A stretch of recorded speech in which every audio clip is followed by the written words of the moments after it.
Jaundice గురించి తెలుసుకుందాం. ఇప్పుడు జాండీస్ అంటే ఏంటి? మన లోకల్ భాషలో తెల్ల కామెర్లు, పచ్చ కామెర్లు అని అంటూ ఉంటారు. పచ్చ కామెర్లు జాండీస్ అని అంటే ఏంటంటే పచ్చ కామెర్లు అనమాట.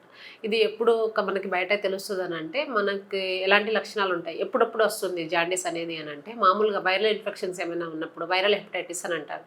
వైరల్ హెపటైటిస్ అంటే వైరల్ హెపటైటిస్లో ABCDE అని ఉంటుంది. అదేవిధంగా నార్మల్గా ఏ అండ్ ఈ ఎలా వస్తుందంటే కంటామినేటెడ్ ఏమైనా ఫుడ్ తీసుకున్నా కానీ అంటే ఫుడ్ వాటర్ అంటే ఫిల్టర్ వాటర్ కాకుండా ఏమైనా అలాంటి వాటర్ వాడినప్పుడు ఇంకా బీసీ వైరస్లు ఎప్పుడుగా ఎక్కువ వస్తుంది అని అంటే ఏమైనా సెక్సువల్ కాంటాక్ట్ అయినప్పుడు కానీ బ్లడ్ ట్రాన్స్మిషన్స్ వల్ల కూడా ఎక్కువగా వచ్చే ఛాన్సెస్ ఉంటుంది. అదేవిధంగా ఇంకా అదర్ వైరసెస్ అనుకోండి, Epstein Barr virus, cytomegalo, herpes simplex virus అలాంటివి ఉన్నప్పుడు వైరల్ హెపటైటిస్ అనేది ఎక్కువగా వచ్చే ఛాన్సెస్ ఉంటుంది.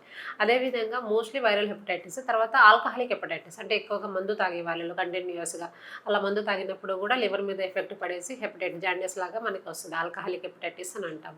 ఇంకా ఎక్కువగా ఎలా ఉంటుందని అంటే ఇవి రెండు మనకి ఎక్కువగా చూస్తూ ఉంటాం. అదేవిధంగా డ్రగ్స్ అన్నమాట. కొన్ని డ్రగ్స్ ఉంటాయి, రైపాంపెసిన్, ప్రొబినిసైడ్ అని కొన్ని డ్రగ్స్ ఉంటాయి. కొన్ని వల్ల డ్రగ్స్ ఇంటాక్సికేషన్స్ వల్ల కూడా ఎక్కువగా లివర్ డ్యామేజ్ అయినప్పుడు, అదేవిధంగా పారాసిటమాల్ది కూడా పారాసిటమాల్ టాక్సిటీ అని అంటారు. అలాంటప్పుడు కూడా లివర్ అనేది ఎక్కువగా ఎఫెక్ట్ పడుతూ ఉంటుంది.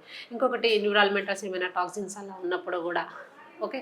ఇంకా ఏమన్నట్టుంటే ఆటో ఇమ్యూన్ డిజార్డర్స్ అని అంటారు. ఆటో ఇమ్యూన్ హెపటైటిస్ అని చెప్పేసి.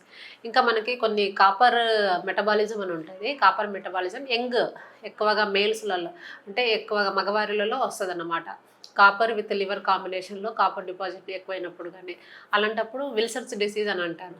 ఇలాంటి ఛాన్సెస్లో మనకి ఎక్కువగా అనేది జాండీస్ అనేది కనిపిస్తూ ఉంటుంది. అదేవిధంగా ఇలా ఉన్నప్పుడు ఇంకా కొంతమందికి ఇన్హెరిటెడ్ డిజార్డర్స్ అని అంటారు. ఇన్హెరిటెడ్ డిజార్డర్స్ ఉన్నప్పుడు కానీ గిల్బర్ట్స్ కొన్ని సిమ్టమ్స్ ఉంటాయి, వాళ్ళు ఉన్నప్పుడు వచ్చినప్పుడు కూడా వస్తుంది అన్నమాట. అదేవిధంగా ఒకేసారి బ్లడ్ ట్రాన్స్ఫ్యూషన్స్ ఎక్కువగా చేసినా కానీ హీమోలైటిక్ డిజార్డర్స్ అంటారు. దానివల్ల కూడా మనకి పచ్చకామెర్లు వచ్చే ఛాన్సెస్ ఉంటుంది.